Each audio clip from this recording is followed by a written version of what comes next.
আলাইকুম সবাই, কেমন আছেন? চলে আসলাম আপনাদের মাঝে আরো একটি নতুন ভিডিও নিয়ে।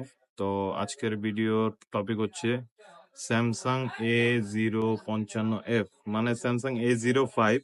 এটার আইএসপির মাধ্যমে এফআরপি আনলক কিভাবে করব F64 বক্সের মাধ্যমে। তো চলুন ভিডিওটা শুরু করা যাক। তো আমরা সেটা আইএসপি করে রেখেছি বক্সে। এখন আমরা এটার এফআরপি খুলবো। তো আমরা স্ক্রিনে চলে যাই। তো যাওয়ার পর সর্বপ্রথম আমরা এখান থেকে একটা রিলোড দিয়ে নিব।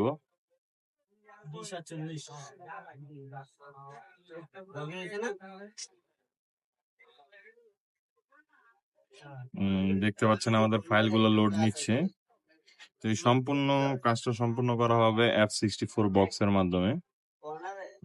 বক্সটি বাজারে নতুন আসছে, অনেক ভালো একটি বক্স। তো যে কোনো হাই কোয়ালিটি সেট হোক, সেটার এফআরপি খুব সহজে আনলক করা যায়। তো আমরা এই যে সেটের মডেলটা এখানে দেখতে পারতেছি। মডেলটা হচ্ছে স্যামসাং A055F। এটা হচ্ছে সেটের মডেল। হ্যাঁ, তো আমরা কি করব, এখান থেকে পার্টিশনে চলে যাব। পার্টিশনে চলে যাওয়ার পর এখানে ইরেজ এফআরপি নামে যে অপশনটা আছে, ইরেজ এফআরপি আনলকে ক্লিক দিব। ফরম্যাট এফআরপি পার্টিশন ইয়েস, ওকে করে দিব। আলহামদুলিল্লাহ, আমাদের এফআরপি আনলক সাকসেসফুল।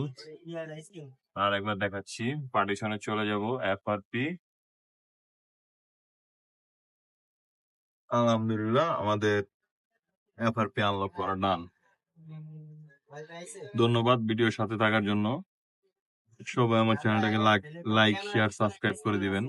ধন্যবাদ। সালাম আলাইকুম।